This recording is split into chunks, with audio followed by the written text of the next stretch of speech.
Seja muito bem-vindo, seja muito bem-vinda ao podcast Treine Saúde. Eu sou a Giovana. Eu sou o Lucas. E o tema de hoje é como perder a barriga e definir o abdômen. Então, Lucas, a primeira pergunta que eu quero te fazer é: quantos abdominais por dia eu tenho que fazer para perder a barriga? Nenhum. 0 abdominais. É louco isso, né? Mas vamos lá, vamos explicar melhor. Muita gente confunde, essa é uma pergunta boa, porque muita gente confunde a ideia de fazer exercício específico para o abdômen com a perda de gordura da região do abdômen, que são coisas diferentes. E, assim, resumidamente, de um modo geral, o objetivo das pessoas costuma ser ou o que elas chamam de definir o abdômen, né? Ficar com aquela musculatura mais marcada, ou mesmo reduzir a circunferência do abdômen, diminuir o tamanho da barriga. E nenhuma dessas duas coisas é feita pelo exercício de abdominal. Então, para a gente entender melhor essa parte, é importante a gente entender como funciona a anatomia do corpo humano.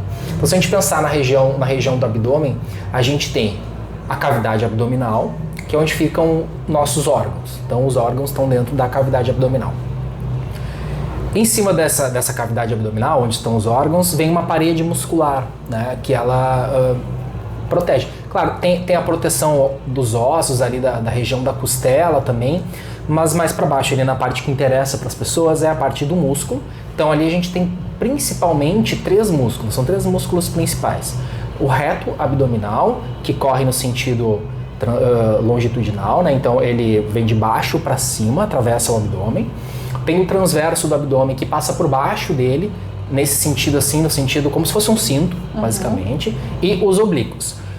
Os oblíquos externos, eles são aquele músculo famoso, que dá aquela voltinha do lado da barriga ali que as pessoas procuram. Agora o fato, bom, então tem a parede muscular e em cima disso tudo tem a gordura. Camada de gordura, exatamente. Então essa camada de gordura que está embaixo e em cima da camada de gordura tem a pele. Então tem a pele, gordura, músculo e os órgãos. O que nos interessa aqui? Para que a pessoa, e aí são coisas um pouco diferentes, para que a pessoa defina o abdômen, fique com o abdômen marcado, o que ela precisa? Em geral, basta eliminar a gordura que está em cima do abdômen. Porque a musculatura ela já está ali. E em geral, essa é uma musculatura razoavelmente bem trabalhada já no dia a dia. Então, bom, a gente vai falar disso mais para frente, mas nem existiria necessidade de exercícios tão específicos para o abdômen. Mas vamos lá, falando em questão de definição, bastaria tirar a gordura que está em cima essa capa de gordura que está em cima da musculatura para que apareça a definição do abdômen. Então isso é uma coisa. A outra coisa que é reduzir a circunferência do abdômen, né? Diminuir o tamanho da barriga. Aí essa é uma função que, aí sim, ela é mais... ela é uma função do transverso do abdômen, né? Lembra que lá no início eu falei, eram 3 músculos, o transverso, o reto abdominal e os oblíquos externos. O transverso é aquele músculo que parece um cinto, ele fica inclusive na mesma posição do cinto, um pouquinho mais para cima, e ele é o músculo responsável por comprimir o abdômen, né? Para preservar os órgãos internos na posição que eles estão, ou que eles deveriam estar, que eles devem permanecer. Sim. Então esse músculo ele não é trabalhado por aqueles abdominais tradicionais, né, que o pessoal costuma fazer nas academias. Ele é trabalhado por um tipo diferente de exercício, né, que a gente pode falar mais para frente também. E outra coisa importante, assim, existem tipos de barriga diferentes, né? Tem tipo de barriga que tem um acúmulo de gordura subcutânea maior, então é aquela barriga que é meio mole, uma barriga um pouquinho mais mole, flácida, não tem definição, né? A musculatura não aparece. Então esse é o tipo de barriga, de acúmulo de gordura, né? Para esse tipo de barriga, para definir, precisa realmente perder aquela gordura e pum, vai aparecer a definição. Simples assim. Tem outro tipo de barriga que eu não sei se tu conhece alguém que tem aquele barrigão grandão, inchado. Parece dura até às vezes. Aquela barriga dura, exatamente. Essa é a barriga mais perigosa, inclusive. Tem gente, inclusive, que é até aparentemente magra, né, nas pernas, braços e tudo, mas tem aquele barrigão inchado. E essa é uma barriga bastante perigosa, porque tem o que a gente chama de gordura visceral. Então, ao invés da gordura estar localizada embaixo da pele, como no primeiro caso que a gente falou, ela está dentro da cavidade abdominal, entre os órgãos, exatamente. Então, essa é um tipo de barriga que é preditor de diversos problemas de saúde, então está bem relacionado com eventos cardíacos, por exemplo. Então, a pessoa que tem essa barriga grande, inchada, dura, ela precisa ficar bem atenta, porque tende a ter problema no coração no futuro, então precisa diminuir. E essa barriga é um pouco mais difícil, essa é uma gordura um pouco mais difícil de queimar do que as outras, precisa de uma intervenção um pouquinho mais forte. E tem um terceiro tipo de barriga, que é aquela barriga que acumula gordura na parte de baixo da barriga, especificamente faz um pneuzinho embaixo, e nas laterais, assim, eu chamo de bordinha de catupiry. A barriga com bordinha de catupiry. Essa barriga metabólica, né? Ela, em geral, ela tá ligada a maus hábitos de exercício, maus hábitos de alimentação, mas muito relacionada a maus hábitos de vida, porque ela está diretamente relacionada com estresse e excesso de cortisol. Então, tem três tipos principais assim de barriga, e basicamente é assim, não tá tão relacionado com a definição ou a redução não está relacionado diretamente com o exercício de abdômen. Tá, então quer dizer que pro meu objetivo de perder barriga, eu não preciso fazer a abdominal. Precisar não precisa, porque se a gente está falando do objetivo de perder a barriga, não precisa. Sim. A musculatura do abdômen é uma musculatura super importante, ela precisa ser trabalhada por outros motivos, né? Uma musculatura postural bem importante. Agora, é só fazer o teste aí, quem tá duvidando, dá uma olhadinha para a barriga, vê se tenta pegar o pneuzinho assim, ó. Se tiver pneuzinho, tenta perder esse pneuzinho. Se perder o pneuzinho, vai aparecer a definição do abdômen. É incrível. As pessoas têm esse músculo. Mas olha que louco isso, assim. Tem um estudo que era para ver o aumento da hipertrofia, ou seja, o aumento da massa muscular e do aumento da força dos braços, né? Então ele mediu a massa muscular do peito e dos braços, né, tríceps e ombros, num treino feito exclusivamente com exercício de apoio, né, flexão de braço, aquele que a gente encosta a mão no chão, apoio normal que todo mundo está acostumado a fazer. E olha só que loucura, ao longo desse estudo, que o pessoal ficou fazendo lá só apoio, eles mediram também a espessura do reto abdominal e do oblíquo externo, que são musculaturas do abdômen. Teoricamente, o esperado era bom, não vai ter mudança, afinal né? A gente não está treinando o abdômen, então não vai ter mudança. E olha que loucura, o oblíquo externo aumentou 27% e o reto abdominal aumentou 14%. E aí tu pensa que, se tu parar para pensar um pouco mais de calma, faz sentido, porque existe um exercício de abdômen que é um exercício super legal para questão postural, para diminuir dor nas costas, é super legal, e ele ajuda a reduzir a circunferência do abdômen, que é a prancha ventral, né? Então tu deita de barriga para baixo, tenta puxar o umbigo para dentro, fica nessa posição ali durante 10, 15, 20 segundos, sustenta essa posição. Então é um exercício bem conhecido para abdômen. Se tu pensar, o apoio, tu fica exatamente nessa mesma posição, sim, uma posição de prancha, com a diferença que tu tá fazendo a flexão do cotovelo aqui para trabalhar o braço, o peito e o tríceps, né?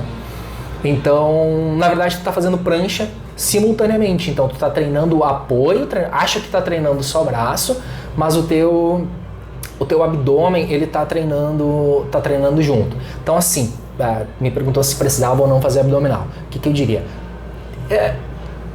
Pessoas que treinam já, que estão na academia, por exemplo, e são poucas pessoas, né, que a gente já vem conversando sobre isso, a minha ideia nem é falar com pessoas que estão na academia, porque as pessoas que estão na academia é legal, continuam e seguem o treino, mas a minha ideia principal é falar com pessoas que não estão na academia. Então, essas pessoas precisam fazer alguns exercícios.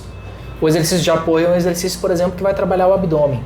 Mas as pessoas que treinam em academia, em geral, erram por treinar demais o abdômen, porque esquecem que o abdômen está sendo trabalhado em todos esses outros exercícios. A gente trabalha abdômen quando faz agachamento, a gente trabalha abdômen quando faz apoio, a gente trabalha abdômen quando faz barra, trabalha abdômen em diversos momentos do treino.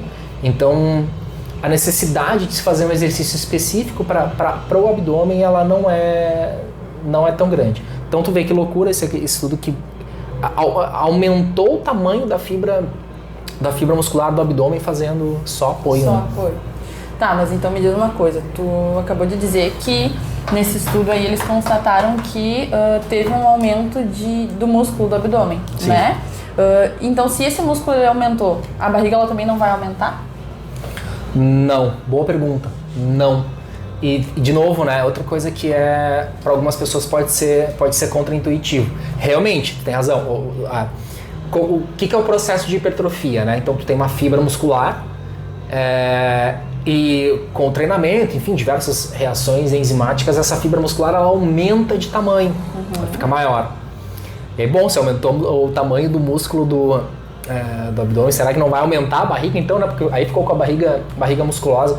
Inclusive, esse é um medo que muitas mulheres, normalmente mulheres têm, quando começam um programa de treinamento, que é aquela coisa, vou ficar muito forte, meu braço vai ficar muito grande. E eu sempre digo para as mulheres, em primeiro lugar, que o que engrossa o braço é lasanha, né? Lasanha e chocolate engrossa o braço, não é o apoio que vai engrossar. Mas vamos lá, voltando para a questão do abdômen, o que acontece? Voltando um pouquinho para a anatomia de novo. Se a gente pensar nos tecidos musculares, nos tecidos que o treino e que a alimentação eles interferem, que é o tecido muscular e o tecido de gordura, eles são assim. A gordura, ela é um tecido que tem as moléculas mais distantes uma da outra, comparado com o músculo. Isso faz com que a gordura seja um tecido grande, né, volumoso, mole, porque as moléculas estão espaçadas, não tem densidade. Então ela ocupa um quilo de gordura, ocupa um lugar no espaço muito grande. E o músculo, ele já é um tecido com as moléculas mais próximas, as moléculas estão mais unidas. Então isso faz com que 1 quilo de músculo ele ocupe um lugar no espaço muito menor do que 1 quilo de gordura e ele seja um tecido mais firme. Então se tu vê uma pessoa que é mais gordinha, tem mais gordura no corpo, ela é mais molinha, ela é mais fofinha, porque a gordura tem essa característica. Numa parte do corpo que tu tenha mais músculo do que gordura, tu vai notar que é mais rígida, porque o músculo é um tecido mais rígido. Então o fato de, nesse estudo, por exemplo, ter acontecido uma hipertrofia bem significativa da musculatura do abdômen, ela não é suficiente para aumentar a circunferência da barriga, porque o músculo ele ocupa um lugar no espaço muito menor do que a gordura. Normalmente, quando se tem um aumento do tecido muscular, uma hipertrofia muscular, normalmente se tem uma diminuição da gordura em paralelo e isso acaba compensando, porque se eu perco um pouquinho de um tecido que é desse tamanho e aumento um pouquinho de um tecido que é desse tamanho, e a diferença de proporção é bem grande realmente, eu acabo reduzindo as medidas.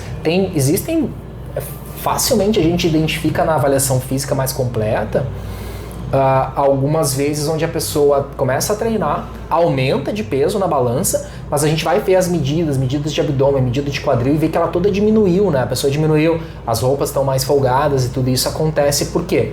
Porque ela perdeu gordura, que ocupava um espaço grande, e aumentou o músculo, que ocupa um espaço muito menor, além de ser firme e além de dar uma forma mais próximo do que as pessoas costumam buscar, né, em relação à estética, né? Bom, então parece que a questão da barriga ela está diretamente relacionada com a perda de gordura mesmo, né? Então, já sobre isso, eu queria saber duas coisas, principalmente. Se é possível perder gordura localizada e se é verdade que quem tem mais músculo tem um metabolismo mais acelerado. Vamos lá. Questão da gordura localizada. Não é possível perder gordura localizada. Isso não existe. Agora, o que acontece? Tem muita gente pensa assim, eu tô bem, não quero perder peso, não quero emagrecer, mas tem uma gordurinha naquele determinado lugar, normalmente é na barriga, que me incomoda, então eu queria perder só essa gordurinha. E aí, como tem essa demanda, rapidamente surge a oferta de várias coisas para resolver essa demanda. Agora, bom, tem muito estudo já nessa área e infelizmente não funciona dessa forma. Por quê? Por exemplo, vamos pensar no caso da massagem. Tem uma coisa muito, muito importante que é a seguinte: o corpo humano ele não é massinha de modelar. Sim. Então não dá para tu ficar apertando lá uma parte até que ela vire e fique no formato que tu quer. Infelizmente não é assim. Mas aí então a teoria é de que aquela manipulação ela vai quebrar as células de gordura e vai facilitar. Bom, ok. Até aí é possível manipular células de gordura para que elas... Só que tem uma questão importante. No momento que tu quebra essas células, elas entram na corrente sanguínea e elas precisam ir para algum lugar. E aí, se a pessoa não fizer alguma atividade física, alguma coisa que vá... O que vai acontecer? Vai manipular, vai quebrar, essa célula vai dar uma circulada, vai dar uma passeada pela corrente sanguínea e vai voltar para o mesmo lugar. Então ela vai voltar para o mesmo depósito. Só que tem um problema adicional nisso, que nesse caminho que ela ficou percorrendo, ela vai causando dano em diversos tecidos, né? Então aquela gordura não deveria estar circulando ali daquela forma. E isso vale para a maior parte dos nossos sistemas, né? Coisas que são externas ao sistema, de um modo geral, tendem a não funcionar. Então a questão da massagem é essa. E aí tem outra questão das questões de aplicações locais de algumas... São medicamentos, né? Medicamentos que as pessoas aplicam ali. Tem gente que congela através... Enfim, injeta alguma coisa na gordura de forma localizada com o objetivo de queimar. Bom, qualquer coisa que a gente injetar no corpo, que a gente colocar para dentro ou através da pele mesmo, vai cair na corrente sanguínea.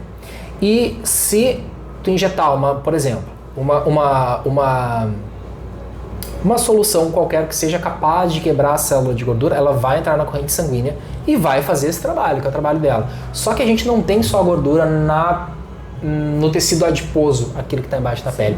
A gente tem gordura em diversos outros lugares. Por exemplo, os neurônios eles são revestidos por uma camada de gordura. Então é impossível garantir que essas substâncias elas vão atacar somente aquela gordura que tu quer. Então elas vão atacar diversos órgãos, elas vão atacar diversas células que tem gordura ali no revestimento, isso, na própria composição dela. Então é bastante perigoso a gente trabalhar com essa coisa de pensar nessa questão de gordura localizada. Importante aí. Tu tinha me feito uma outra pergunta? Se quem tem mais músculo... Se quem tem mais músculo queima mais gordura. Sim e não. Sim e não. Essa é uma resposta mais complexa. Vamos lá. Vocês já devem ter ouvido falar essa frase. Tu precisa... Quem tem mais músculo gasta mais caloria. Quem tem mais músculo tem uma taxa de metabolismo mais alta. Quem tem mais músculo queima mais gordura. E assim, é verdade. Só que a proporção para cada quilo a mais de massa muscular que tem no teu corpo, o gasto calórico extra diário é 13 calorias. 13 calorias. 13 calorias é nada. 13 calorias é meia colher de sei lá eu o quê. Acho que meia colher de arroz tem mais do que 13 calorias. Muito mais. Muito provavelmente. Então assim, não é relevante. Mas tem uma coisa importante aí. Quem tem mais músculo queima um pouquinho mais de caloria, mas quem constrói músculo queima muito mais caloria e queima muito mais gordura. Então o segredo que está das pessoas mais musculosas queimarem mais gordura não está no fato delas terem a massa muscular. Está no fato delas construírem a massa muscular. Os processos bioquímicos de construção de massa muscular, eles são bastante energeticamente dispendiosos. Então, o teu corpo gasta muita caloria construindo músculo. Então aí sim é um negócio que faz toda a diferença, e é por isso que o treinamento de força tem um impacto tão grande na perda de gordura. Não tanto pela massa muscular que a pessoa fica, mas pelo processo de construção dessa massa muscular. Então a gente precisa estar sempre construindo mais massa muscular. Esse é o grande segredo. E assim, claro, essa é uma das coisas, né? Uma das coisas que interferem no processo. Mas a questão da queima de gordura, que a gente acabou de falar que... Então assim, eu tava falando que a queima de gordura não é localizada. Como que a queima de gordura acontece então, né? A queima de gordura no corpo humano, ela acontece através de reações enzimáticas e bioquímicas. Então dependendo do estímulo que tu der pro teu corpo, dependendo do tipo de alimentação que tu tiver, dependendo de vários fatores, tu vai desencadear algumas reações que vão fazer com que essa tua gordura ela seja queimada. Não literalmente, mas é como ela vai ser utilizada como combustível. Sim. Então ela vai entrar no metabolismo e vai ser utilizada pelo corpo como energia. Porque, não existe aquela coisa de... Tem algumas pessoas que pensam que, vou transformar gordura em músculo. Você escuta muito. E aí, para fazer isso, precisaria de alguma varinha mágica, algum feitiço, alguma coisa desse tipo. Vai ser, plim, agora a gordura virou músculo. Não é assim que funciona. A gente não vive num desenho animado. Um tecido não se transforma em outro tecido, né? A gordura ela vai cumprir sempre a função dela. E qual é a função dela? A gordura é uma reserva de energia. Ela serve como combustível. O nosso corpo começa a armazenar gordura para ter combustível extra. Então, se a gente não quer aquela gordura, se a gente acha que ela está demais no nosso corpo, a gente precisa de estratégias para queimar aquilo como combustível, porque a função da gordura é combustível, é ser combustível, é virar energia, então a gente não consegue mudar isso. A gordura tem a sua função e precisa obrigatoriamente cumprir essa função. Então ela vai ser metabolizada, e isso, na verdade, essa questão de perda de gordura depende de diversos fatores, né? Diversos fatores têm influência no processo de perda de gordura. E quais que são esses fatores pra gente pontuar? Tem diversos fatores, são muitos fatores. Mas vamos falar dos principais. Eu vou começar pelo principal. E aí as pessoas estão pensando, alimentação. Não é alimentação. Então é exercício. Também não é exercício. O principal fator para a queima de gordura, para ter uma queima de gordura adequada, é o sono. O sono é o principal fator para ter uma queima de gordura adequada. Por quê? Porque o sono, primeiro que o sono é a base dos outros fatores. Se tu não tem um sono adequado, tu não vai conseguir treinar adequadamente e não vai conseguir se alimentar adequadamente. E não é porque, eu não dormi bem, então eu vou fugir da dieta. Não é um mecanismo consciente. Isso. Não pensa nele. A questão de um sono inadequado, ele desregula os hormônios, desregula o equilíbrio, leptina, grelina, uma série de enzimas também que acabam te levando a formas de pensamento mais impulsivas e que fazem tu te alimentar mal. Bom, mas deixa eu explicar isso um pouquinho melhor. A gente tem basicamente, são 5 estágios do sono, tá? É o sono leve, o estágio de relaxamento, sono profundo, sono muito profundo e o sono REM. O que importa para nós são duas coisas aqui. Primeiro é o sono leve, que a gente vou falar um pouquinho depois, quando eu falar a parte de exercício. Já dei um spoiler, que é o segundo tópico que eu vou abordar, o segundo fator é exercício. Mas o sono, vamos voltar para o sono. Durante a fase 4 do sono, o sono muito profundo é onde a gente tem liberação de testosterona e de GH. E mesmo para mulheres, essa liberação de testosterona, ainda que seja em níveis bem mais baixos que no homem, ela é importante, porque a testosterona é um dos principais hormônios responsáveis pela recuperação do tecido muscular.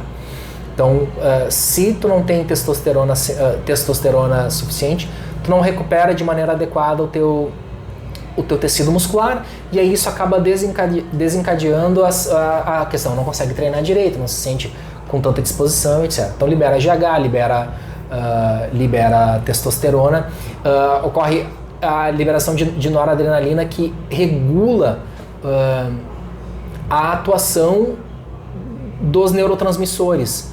Então, se a gente não tem essa fase 4 do sono adequada, a gente fica com os nossos neurotransmissores totalmente desregulados, não consegue liberar os hormônios que são importantes para queima de gordura, porque a queima de gordura vai acontecer principalmente de noite, durante o sono. Então a gente trabalha ao longo do dia, faz o treino, faz todas as coisas, tudo, e é durante o sono que o organismo vai... Porque assim, eu vou explicar um pouco melhor. Por que o corpo vai queimar gordura especificamente? Digamos que a pessoa fez um treino de força, utilizou uma outra reserva energética que a gente tem, que é o glicogênio, e aí quando a gente utiliza o glicogênio, durante o sono, na fase 4, o teu corpo vai fazer o seguinte balanço. Bom, hoje foi um dia que eu precisei usar muito glicogênio, eu preciso recuperar as minhas reservas de glicogênio, e a forma que eu tenho de fazer isso é pegando a minha gordura e passando ela por uma série de reações enzimáticas, e eu consigo transformar o resultado dessas reações vai ser glicogênio. Então eu uso gordura para fazer glicogênio. Se eu treinei super bem durante o dia, me alimentei super bem durante o dia e mesmo assim por algum motivo eu não dormi à noite, esse processo ele não vai acontecer, ou vai acontecer de uma maneira muito pequena, porque... E também não adianta nem trocar a noite pelo dia, algumas pessoas fazem isso, e é uma coisa ruim, porque tem uma coisa chamada ciclo circadiano, que é os hormônios e as enzimas, eles têm um determinado horário para serem liberados. E isso foi programado há vários milhões de anos, e não tem como mudar, pelo menos não até o momento. Então, por exemplo, a testosterona, o GH, eles só vão ser liberados na fase de sono profundo, se esse sono profundo for durante o período da noite. Então, o ideal é sempre dormir antes da meia-noite e ter pelo menos 7 horas consecutivas de sono para que isso funcione adequadamente. Então, por isso que quem não dorme direito não vai conseguir perder a barriga. Não vai conseguir perder a barriga. Tem ainda outras coisas que vão influenciar. Quando não dorme direito, acaba tendo uma ação mais elevada do cortisol, que é um hormônio relacionado ao estresse. O cortisol, ele faz com que a pessoa tenha uma tendência maior de acúmulo da gordura da região da cintura também. Então, começa a juntar uma série de fatores que acabam prejudicando a perda da barriga. Então, vai ficar barrigudo. Aí o segundo exercício, o segundo fator bastante importante é a questão do exercício. Então basta eu me exercitar para perder a barriga? Não necessariamente, não é qualquer tipo de exercício. E aí as pessoas em geral costumam ter a seguinte ideia: então eu vou fazer bastante exercício aeróbico, porque o exercício aeróbico eu aprendi que queima gordura, e aí como ele queima gordura, eu vou perder minha gordura. E isso não é verdade. O que acontece? Quer dizer, é verdade, mas não vai te levar no resultado que tu quer. É verdade por quê? Porque sim, o exercício aeróbico queima gordura.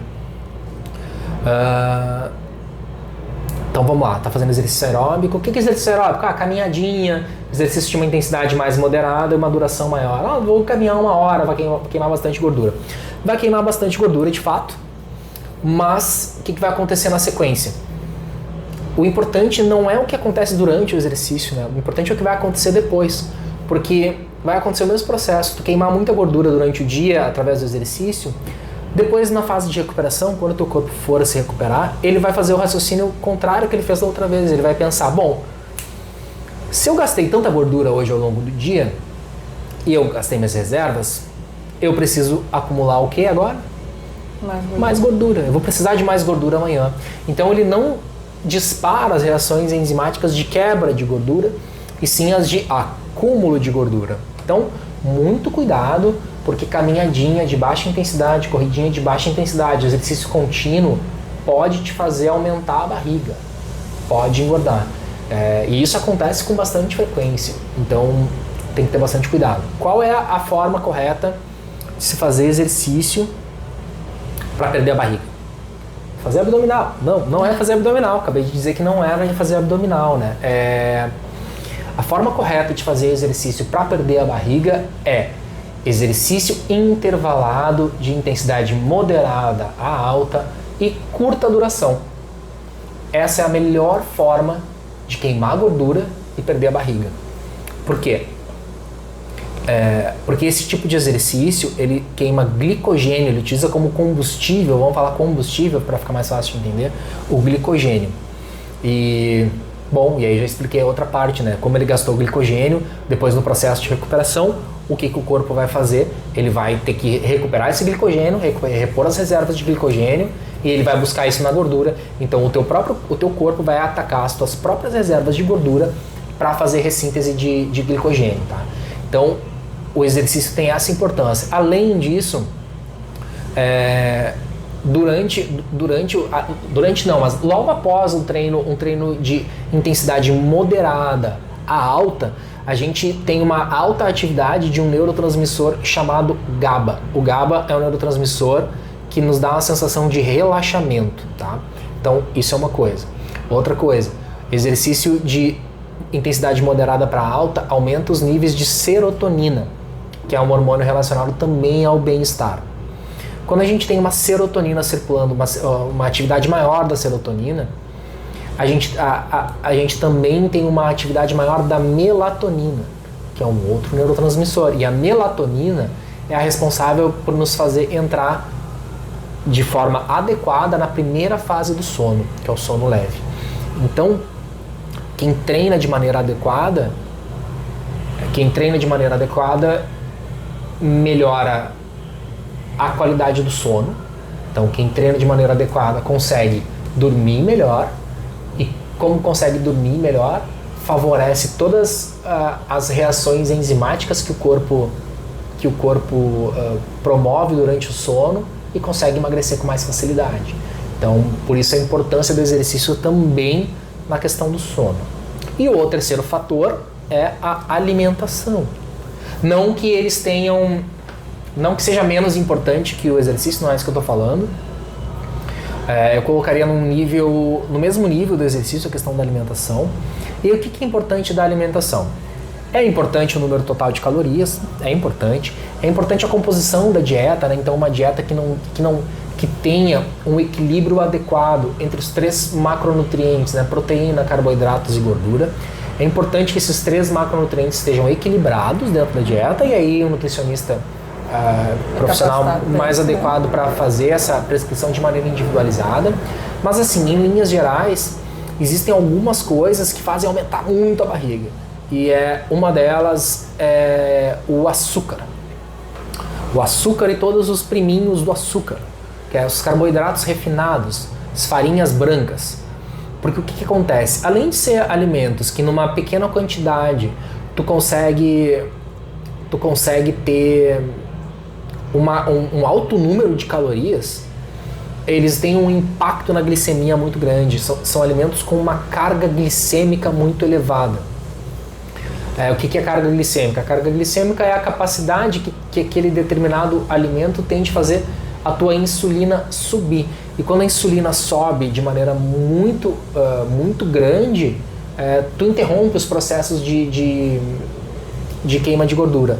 Além disso, na região da cintura, na região do abdômen e nas laterais, essa é uma região que tem muito receptor para insulina.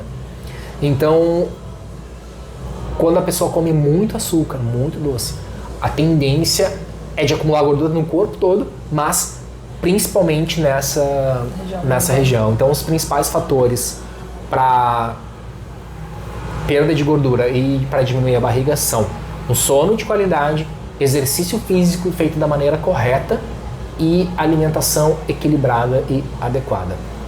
Esses são os fatores principais. E isso mostra como tudo tá ligado, na verdade, né, Lucas? O exercício melhora o sono faz com que tu queime a gordura durante a noite, então uma coisa leva a outra. Uma coisa leva a outra. Para finalizar, me fala algumas dicas práticas para que a gente possa passar para o pessoal começar a perder barriga a partir de hoje. Muito bom. Dicas práticas. Tá. Vou colocar dica número 1. Dica número 1, que é uma coisa que eu não falei hoje ainda. Mas eu falo sempre, então o tempo todo, que é bebam água. Bebam muita água. Em geral, olha, se vocês beberem de 3 a 4 litros de água, acreditem em mim, não vai estar sendo demais, tá? Procurem começar com essa... Isso varia um pouquinho de acordo com o peso da pessoa, mas procurem tomar de 3 a 4 litros de água, tá? Eu sempre tenho a meta diária de tomar de 5 a 6 litros.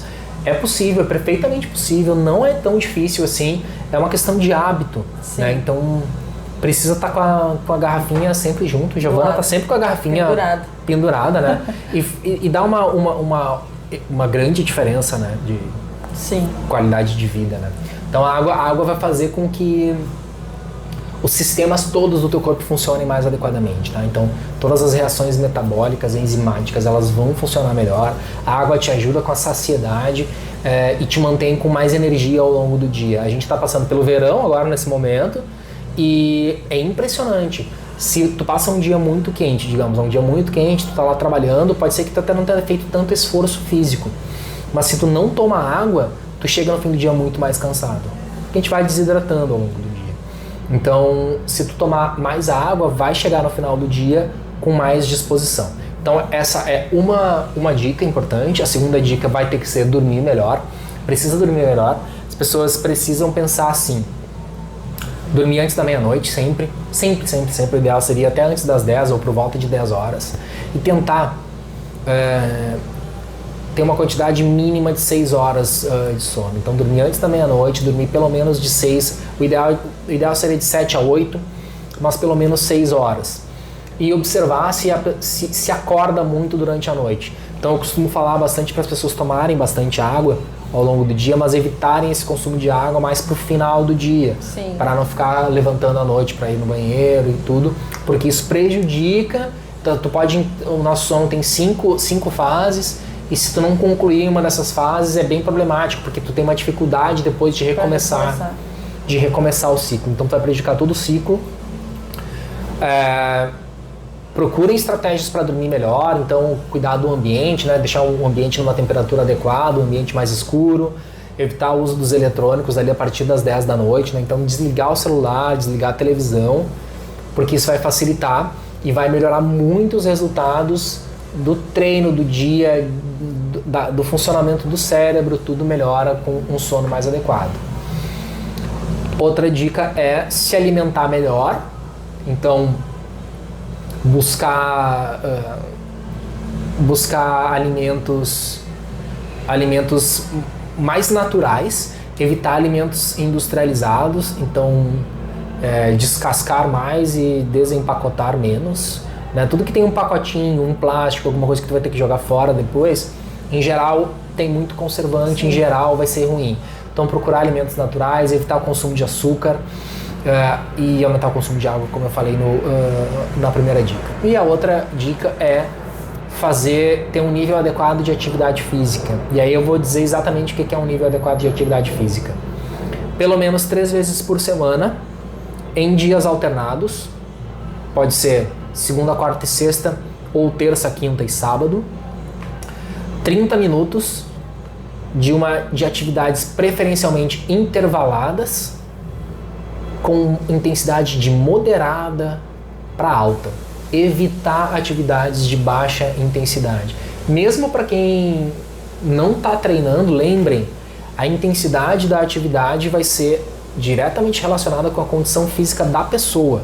Então, se uma pessoa tem baixo condicionamento físico, a gente precisa pensar numa atividade intensa para ela, não uma atividade para uma pessoa de alto condicionamento físico. Então, assim, todo mundo é capaz de treinar com uma intensidade moderada, porque isso vai ajudar bastante o metabolismo. Então, as principais dicas são dormir melhor, se alimentar melhor e consumir bastante água e fazer o exercício físico de maneira adequada. Então é isso, pessoal. Muito obrigada a quem nos ouviu. Um grande abraço e até a próxima. Tchau!